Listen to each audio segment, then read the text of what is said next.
13절로 14절입니다. 같이 함께 읽겠습니다. 내가 산자의 땅에 있으며 여호와의 은혜 볼 것을 믿었도다. 너는 여호와를 바랄지어다. 강하고 담대하며 여호와를 바랄지어다. 기도하겠습니다. 비대면으로 예배하게 되었습니다. 하나님, 일부 스텝과 함께 예배하지만 하나님 동영상으로도 참여하는 종들이 있습니다. 하나님 특별히 살펴주시고 그들에게 동일한 은혜를 베풀어 주시기를 원합니다. 이 환난의 시기를 지나면서 성도들이 하나님을 원망하거나 아쉬워하거나 하나님 실증을 내는 어리석은 삶으로 돌아가지 않도록 특별하게 진리의 말씀으로 저희의 영혼을 때로는 노크하시고 때로는 두들겨 주시고 채근하여 주셔서 이끌어 주시는 강력한 은혜를 우리 가운데 허락해 주시기를 원합니다. 그리하여야 이 환난의 시기를 아름답게 주님 앞에 살아드릴 수 있기 때문입니다. 주님의 은혜 아니면 가능하지 않습니다. 주님이여 각 심령들을 진리의 말씀으로 깨워주시고 눈물의 기도를 들어주시고 각 가정을 살펴주시며 위태로운 상황에 놓여 있는 가정들을 특별히 살펴주셔서 찾아오셔서 그들에게 말씀하시고 하나님 함께 하심을 넉넉하게 보여주시기를 간절히 소원합니다. 그리하여 큰 위로를 얻게 하시고 종들을 이 시기에 더욱더 하나님 크게 만남을 통하여 참으로 주님께 영광스러운 삶을 살아드리기에 부족함이 없는 각 가정과 성도들이 되게 해 주시기를 원합니다. 멀리 떨어져 있는 영혼들 함께 예배당에 모일 수 없는 이 현실이 아쉽고 눈물겨운 상황이지만 우리가 여기에 좌절하지 아니하고 주님께 나가는 귀하고 복된 이 한 날이 되게 해 주시기를 원합니다. 오늘 또 감사한 손길을 또 가지고 또 표하였습니다.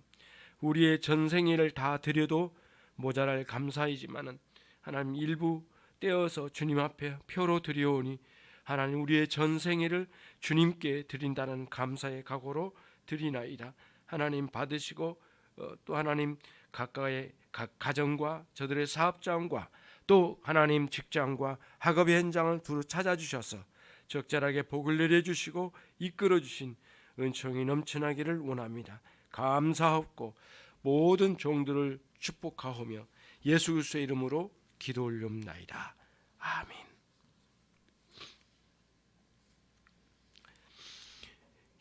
기독교 신앙은 환난과 역경을 피해 돌아가는 신앙이 아닙니다. 하나님 보호하시기 때문에 진공 상태로 있는 그런 세계를 살다 오라고 우리에게 신앙 주신 게 아닙니다. 환난과 역경을 통과하는 신앙입니다. 이 세상 사람들도 여러 가지 어려움이 있겠지만 그리스도인들이 겪는 신앙은 다릅니다. 뭐가 다른가라고 하는 내용을 27편이 말하고 있는 것이죠. 27편 전체는 인생이 한 성도가 인생을 살아가면서 주님을 모르고 하나님을 알지 못한 사람과는 전혀 다른 색다른 그런 고난을 통과하는 인생을 보여준 장면입니다.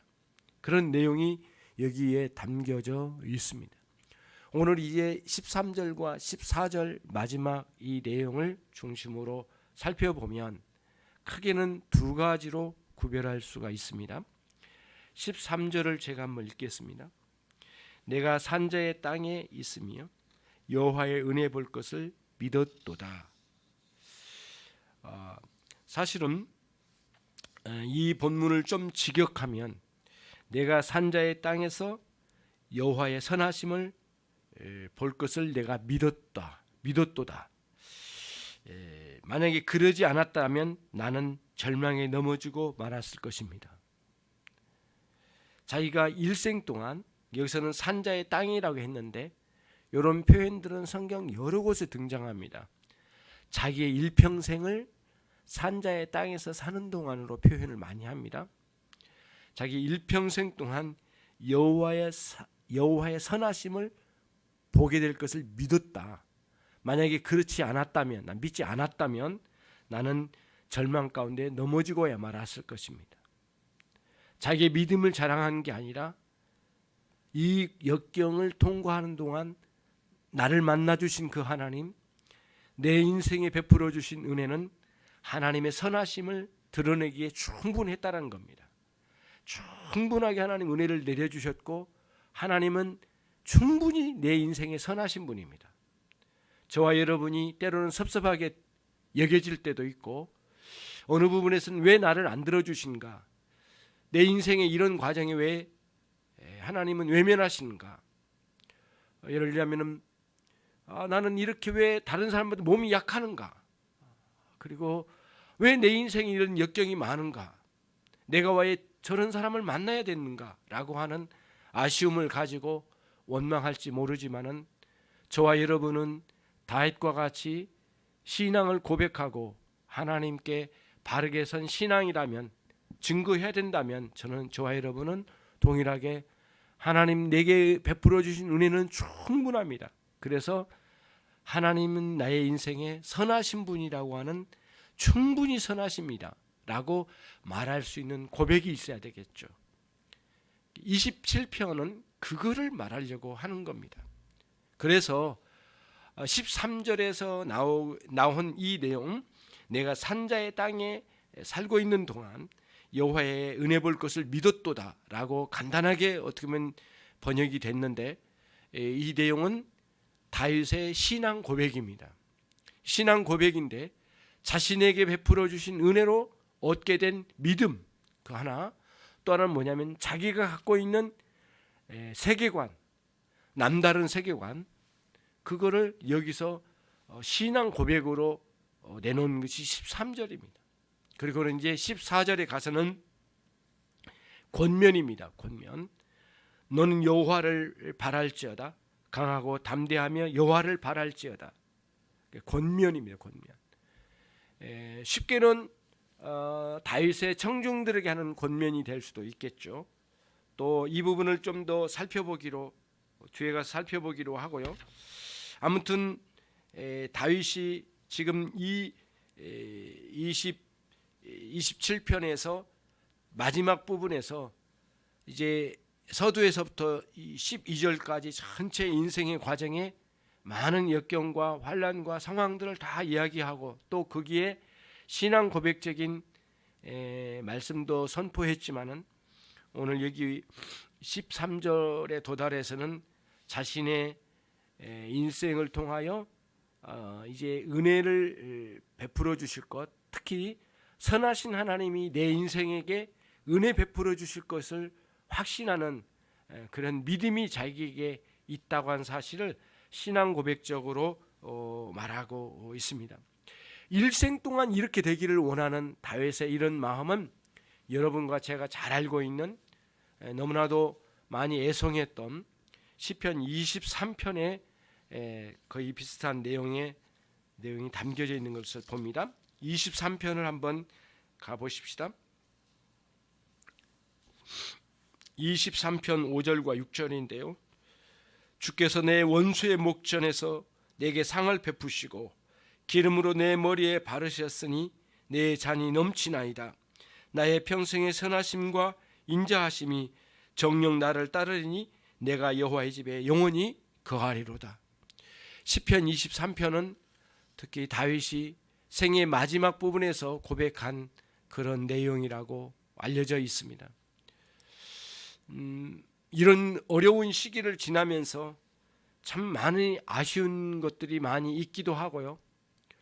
또 이렇게 사랑하는 성도들과 함께 모여서 예배할 수 있는 이런 예배가 거절당하는 이런 상황에서 살고 있습니다.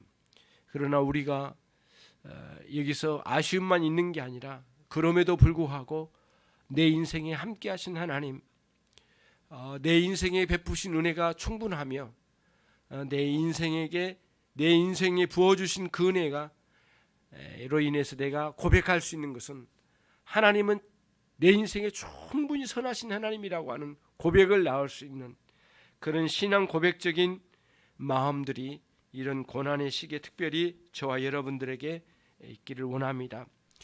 본문의 말씀에 보시면 내가 산자의 땅에 있다, 그리고 여호와의 은혜를 볼 것을 믿었도다라고 했는데, 은혜라고 했는데요, 사실은 이 은혜라는 용어로 된 이 원어는 토브라는 단어에서 나온, 토브라는 단어를 은혜로 표현을 쉽게 했습니다.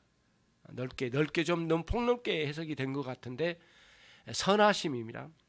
하나님의 선하심을 맛보게 될 것이라고 하는 것을 말하는 거죠. 무슨 의미냐면요, 이런 거예요. 저와 여러분이 신앙생활을 하면서 단순히 하나님을 믿는다라고 간단히 말할 것이 아니라 하나님께서 구체적으로 내 인생에 찾아오신 그 스토리가 있고, 하나님 내 인생에 찾아오신 그 스토리 내면 속에 하나님을 향한 감정이 있는 거고, 그리고 그 속에서 경험되는 하나님의 상품이 풍성하게 느껴질 때에 우리들이 하나님은 내 인생에 선하시다라고 하는 표현을 쓰게 되는 겁니다. 내게 베풀어 주신 그 하나님의 은혜가 참으로 친근하게 와닿았을 때, 그리고 내 인생에 그게 경험될 때, 따뜻하게 와닿을 때, 그때 우리는 하나님은 선하시다라고 그런 표현을 우리가 쓰게 되는 것이죠. 그러면 우리가 이 하나님의 선하심에 대해서 한번 좀 더 살펴보면 이런 것입니다. 만물이 인간의 타락으로 인하여 무너지듯 하나님을 떠나버린 가운데 있었죠. 거룩하신 하나님은 아주 높으신 그 하나님이시며, 낮고 천한 우리들과는 비교가 되지 않는 높으신 하나님을 거룩하신 하나님이라고 표현합니다. 하나님의 그 초월적인 그 하나님에 대한 표현이 거룩하신 하나님이란 표현이에요. 또 한편 이런 면도 있습니다. 이추하고 더러운 인생에 비하면 전혀 죄에 섞이지 아니하시고 물들지 아니하시고 죄와 상관없으신 그 하나님은 거룩하신 하나님이라고 표현하죠. 존재적으로는 무한 광대하신 하나님이고, 도덕적으로는 성결하신 그 하나님을 거룩하신 하나님이시라고 우리는 그렇게 표현해요. 그 거룩하신 하나님이 당신의 성품이 거룩하시고, 또 당신 자신의 존재와 당신 자신이 행하신 모든 일이 거룩하심으로 흘러넘쳤죠. 그러나 인간은 하나님의 일하심과 하나님의 존재와 하나님의 성품에는 비교도 되지 않는 누추한 벌레 같은 존재로 느껴질 때가 있죠. 그때마다 거룩한 좌절감이 우리 안에 밀려오는 것이고, 그럴 때마다 흐느껴 울며 회개하게 되는 것이죠. 밤에 다시 설교문을 묵상하고 또 생각하면서 이런 생각을 하게 됐습니다. 이 코로나19 팬데믹의 이런 상황 속에 사람들이 얼마나 많이 절망하고 힘들어할까. 어떤 분이 인터뷰를 하는데 자신의 부모님이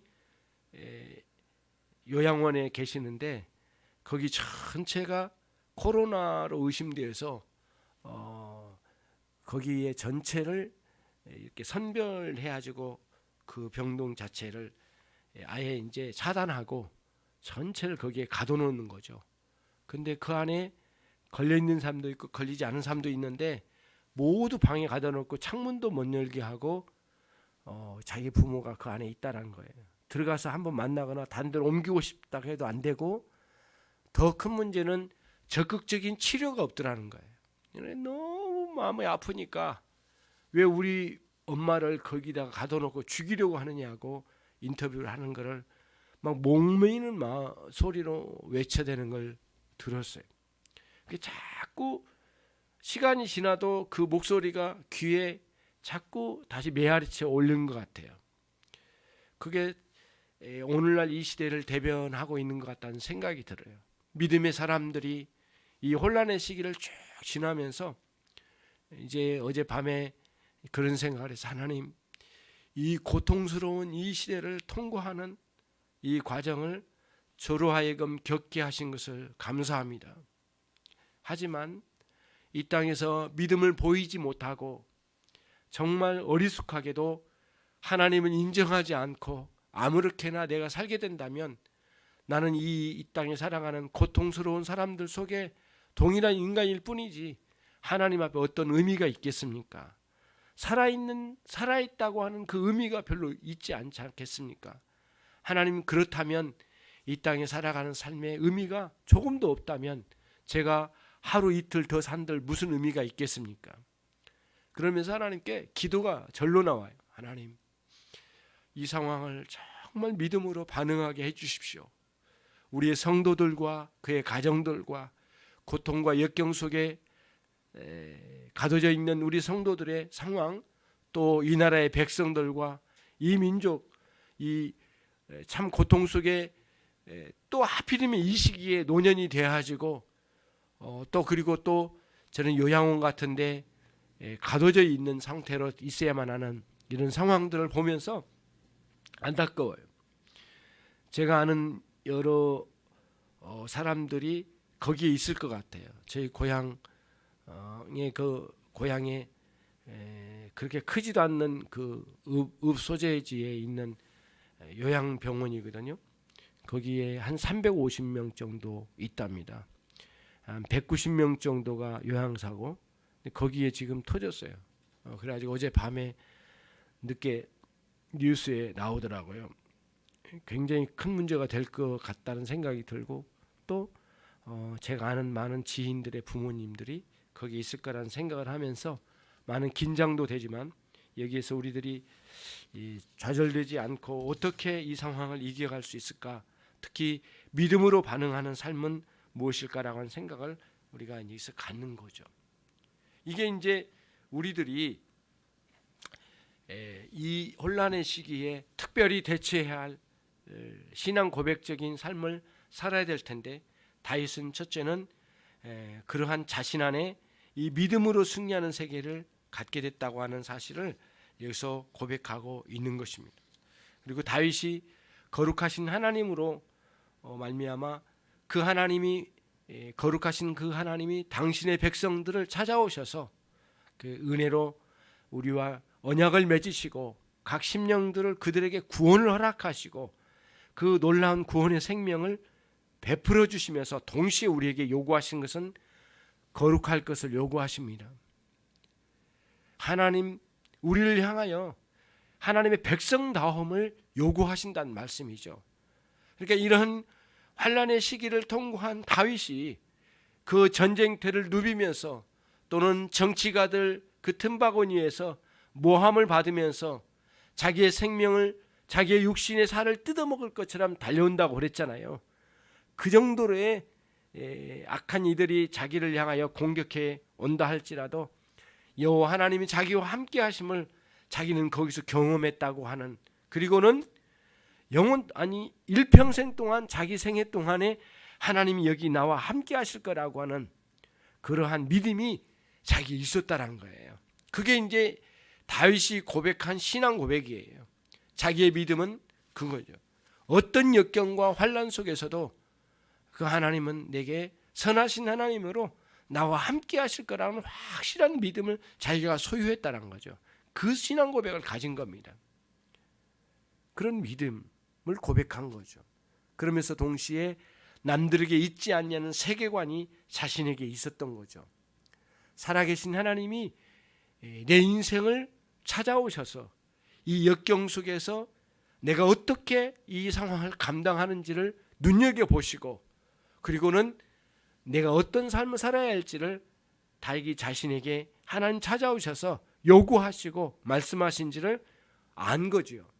단순히 하나님, 살아계신 하나님으로만 여긴 게 아니라 삶의 현장에서 그 역경을 경험하면서 그 환난을 다 뒤집어 쓰면서 그 엄청난 내 생명이 이 순간 일순간 사라질 것 같은 엄청난 위기의 상황을 통과하면서 자신이 경험한 하나님의 은혜, 베풀어 주신 은혜를 통하여 하나님 나와 함께 하신 하나님이라고 하는 그런 불신자들이 갖지 못한 세계관, 이 세상을 사랑한 동안에 살아계신 하나님이 내 인생을 다스려 가시고 이 세상은 하나님의 손에 붙들려 있는 존재들이고 나도 그 중에 하나이며 특별히 나를 하나님의 자녀 삼으셨다고 하는 분명한 그러한 인식을 갖게 되었다는 거예요. 그것이 다윗이 갖고 있는 믿음과 자신이 가지고 있는 사람들이 알 수 없는 세계관이 있다는 사실을 신앙으로 고백을 하는 겁니다. 그런 내용이 13절에 나온 내용이에요. 내가 산자의 땅에 있으며 내 일평생 동안 여호와의 선하심을 맛보아 알게 될 것을, 그리고 그렇게 될 것을, 그걸 누리게 될 것을 나는 믿었도다. 만약에 그렇지 않았다면 나는 절망 속에 있을 것이다. 어떤 인간이 이런 신앙 없이 이런 고난을 이길 수 있었겠는가? 결코 있을 수 없다. 자기가 보기에는 내가 만약에 이 신앙으로 하나님 함께 해주심이 없었다면, 이 신앙이 없었다면 자기는 절망 속에 무너지고야 말았을 거라고 하는 신앙 고백을 나온 겁니다. 저와 여러분, 동영상으로 예배에 참여한 여러분의 생애에 하나님 함께 하셔서 지금도 그렇지만은 최후에도 이러한 신앙 고백을 할 수 있는 여러분의 삶이 되기를 정말 주님의 이름으로 여러분을 축원합니다.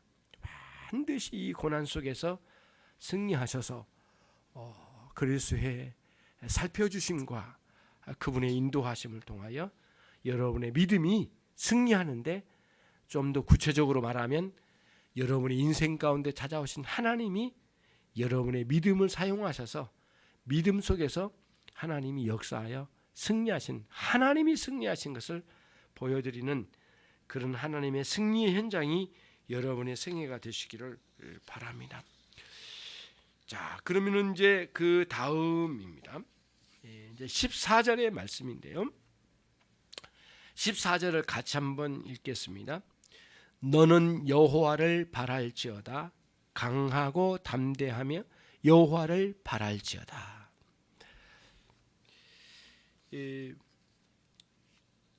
이 14절은 앞에 13절은 신앙 고백이고 14절은 이제 권면입니다. 권면. 시편이 이런 구조로 많이 되어 있어요. 앞에서는 자기의 신앙에 대한 자기의 경험된 내용을 시로 고백하다가 마지막 부분에서는 신앙의 공동체에게 권면으로 꺼내놓은 내용들이 시편에는 그런 구조가 참 많이 있는데요. 여호와를 바랄지어다. 너는 강하라. 너는 담대하라. 너는 여호와를 바랄지어다. 반복적으로 강조했는데요. 영국의 설교가였던 로이 존스 목사님이 자신의 시편 강해 설교에서 이런 이야기를 했어요. 기독교에는 아주 독특한 기도가 있다. 기독교에는 어떤 종교에도 이렇게 선명하게 나타나지 않는 기도가 있는데 그 기도가 참 놀랍다. 그리고 이 기도를 주신 하나님은 위대하신 하나님이다. 그러면서 이런 이야기를 해요. 시편 42편을 한번 가보시겠습니다. 시편 42편. 임집사님 여기 난로를 틀어야 되겠네. 예, 틀어놨는데. 시편 42편 42편 5절 우리 같이 한번 읽겠습니다. 내 영혼아 내가 어찌하여 낭망하며 어찌하여 내 속에 불안해하는고 너는 하나님을 바라라. 그 얼굴의 도우심을 인하여 내가 오히려 찬송하리로다. 내 영혼아 내가 어찌하여 낭망하며 어찌하여 내 속에 불안해하는고 너는 하나님을 바라라. 다시 말하면 이거죠. 기독교의 기도 중에 독특한 기도가 여기에 나타나는데요. 특히 이제 이 부분에도 있지만은 다시 이제 뒤에 몇 절인가 43절 5절에 43장 43편 5절에도 등장합니다. 내 영혼아 내가 어찌하여 낭망하며 어찌하여 내 속에서 불안해하는고 너는 하나님을 바라라. 나는 내 얼굴을 도우시는 내 하나님을 오히려 찬송하라. 똑같은 말씀인데 반복됐죠. 이렇게 등장하는 게 뭐냐면은 기도 가운데 기도 속에서 기도하는 가운데 자기의 영혼을 향하여 부르짖을 수 있는 기도가 있다는 거예요. 아주 굉장히 독특한 기도가 이 기독교에게는 주어졌다는 거예요. 예. 하나님께 간구하는 것과는 다르게 기도 속에서 회개도 있고 감사도 있지만 자기의 영혼을 향하여 부르짖는 이런 외치는 권면의 형태로 오늘 본문의 말씀이 주어졌다라고 보여집니다. 그래서 14절에 보시면 오늘 원래 본문 너는 여호와를 바랄지어다 강하라 담대하라 여호와를 바랄지어다. 불안해하고 떨리죠. 한순간 두려움이 엄습해 오면 정말 거기서 어떻게 살아야 할지 그 다음날 하루를 살아갈 수 있을지 도대체가 감이 잡히지 않을 정도로 두려울 때가 있죠. 그럴 때에 하나님 우리와 함께 하시며 우리 주 예수 그리스도께서 우리를 구원하셔서 특별히 당신 자신을 다 희생하신 그분이 우리를 구원하신 그 하나님이 우리를 영원히 돕지 않으시겠는가 그러면서 우리의 영혼을 향하여 부르짖는 거예요. 준성아 너는 강하라 너는 담대하라 너는 여호와 하나님을 바라라 어찌하여 낙심하고 있느냐 일어서라 어찌하여 너는 거기에 좌절하고 있느냐 부르짖는 거죠.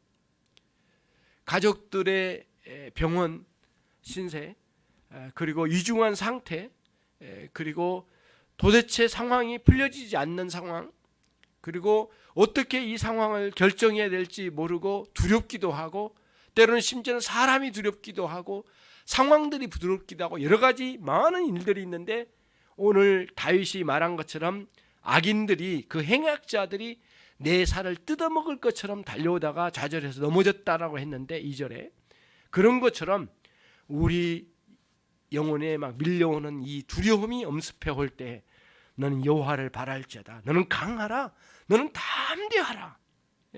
여호수아도 그랬잖아요. 강하고 담대하라고 외쳤잖아요. 자기 청중들에게. 오늘 여기에 우선 권면의 말씀이지만은 자기 청중 다윗의 청중들에게 권면했다기보다는 우선 먼저 자기 자신을 향하여 이렇게 부르짖는 그런 투의 표현이 될 가능성이 많다라고 생각이 되어집니다. 먼저 자신에게도 이런 부르짖음이 있었을 거란 거죠. 시편 아까 43편과 45편 2편과 5편에 있었던 것처럼 말이죠. 하나님 부르짖게 하신 거죠. 이런 기도가 매우 독특해요. 여러분의 삶에 엄습해오는 많은 상황도 있을 거예요. 그런 속에서도 굴하지 아니하고 하나님께 간절히 호소해 나갈 뿐만 아니라 나를 구원하신 그 하나님이 누구신지를 더 깊이 알아가는 과정 속에 우리 영혼을 향하여 권면의 이런 외침이 필요하다는 것이죠. 때로는 그것을 여기서 보여주고 있습니다. 그런 면에서 자기 낙심하고 있는 자신의 영혼을 향하여 외치고 있는 용기를 얻게 하는 이런 외침이 이 다윗의 이 시편에 표현되어지고 있다라고 하는 거죠. 권면은 내 영혼을 향한 첫 번째 권면, 그런 다음 두 번째는 자기 청중들을 향한 권면이에요. 이 본문을 해설하는 여러 사람들의 해설을 보면은 이런 표현들이 나와요. 아마도 제사 집례 중에 이 시가 읊어졌을 거다. 그때의 제사장들이 이 27편의 시를 낭송하거나 외우거나 해서 자기 청중들과 공유를 했을 거라고 하는 거예요. 특히 왕의 등극식에 이 시편 27편이 사용되어지고 또 전쟁터에 나가기 전에 이 왕이 함께 참여하는 이 제사 집례 속에 제사장이 이 27편을 외우고 또 외치고 같이 낭송하고 같이 이것을 공유했다라고 해요.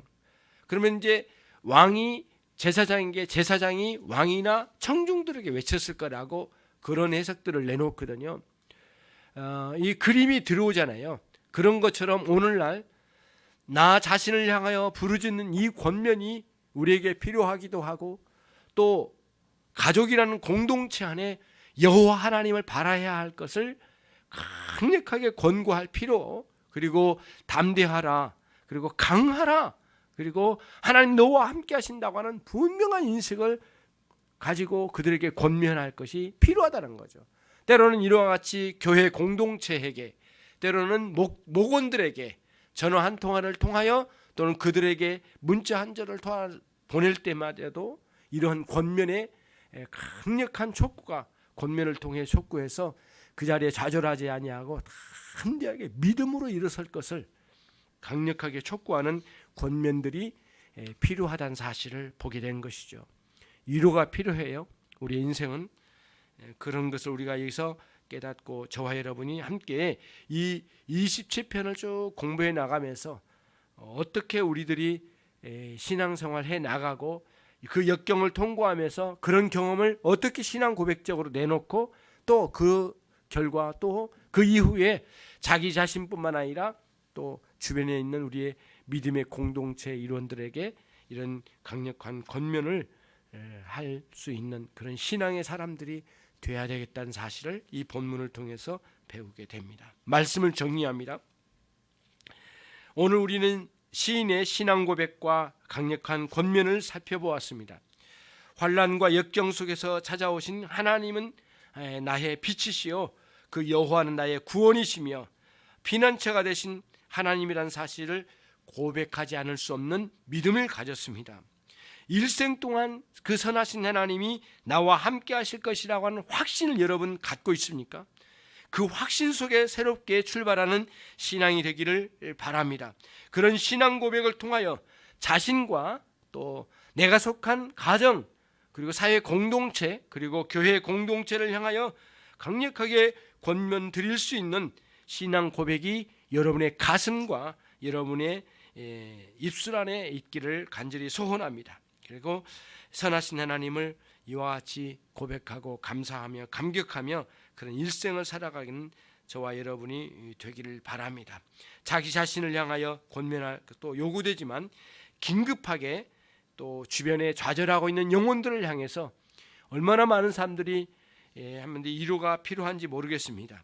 이러한 그리스도를 바라보아 또 우리의 믿음의 주여, 우리를 그야말로 참으로 믿음의 주여 우리를 온전케 하신 예수 그리스도를 바라보자고 하는 히브리서 기자의 외침과 같이 그리스도를 바라보는 신앙의 세계에 더 깊이 들어가 새로운 이 환난의 시기를 이겨가는 새로운 인생이 시작되기를 주님의 이름으로 축원합니다. 다 같이 기도하겠습니다. 살아계시고 존귀하신 하나님 아버지, 수천 년 전에 당신의 종 다윗을 통하여 나타내 주신 하나님의 선하심을 오늘 이 환난의 시기에 우리에게도 적용되게 하시고 이끌어 주시는 위대한 역사가 있기를 원합니다. 하나님, 엄청난 환난의 그 인생을 경험하며 하나님 구체적으로 찾아오시고 그를 보호하시고 하나님 이끌어 주시고 그의 생애를 주관하신 하나님, 이제 우리의 인생에게도 동일하게 찾아오셔서 하나님 놀랍고 크신 은혜를 베풀어 주셔서 참으로 하나님은 우리 인생의 선하신 분이라고 하는 확증적인 믿음을 가지고 하나님 살아가는 그런 우리 모든 신자들이 되도록 하나님의 이끌어 역사해 주시기를 소원합니다. 이런 권면이 우리의 입술을 통하여 늘 나타나게 해주시고 수많은 영혼들이 위로와 격려가 되도록 역사해 주시기를 소원합니다. 흩어져 있는 종들에게 오늘도 함께 해주시고 남은 일생을 통하여 우리와 함께 하신 하나님으로 역사해 주시옵소서. 주 예수 그리스도의 은혜와 하나님 아버지의 극진하신 그 사랑과 우리 성령님의 내주 교통하심이 오늘 이와 같이 여호와를 바랄지어다, 그리고 너는 강하라, 너는 담대하라, 너는 여호와를 바랄지어다, 이런 권면을 듣고 돌아가는 모든 종들 위에 지금으로부터 영원토록 함께 있을지어다. 아멘.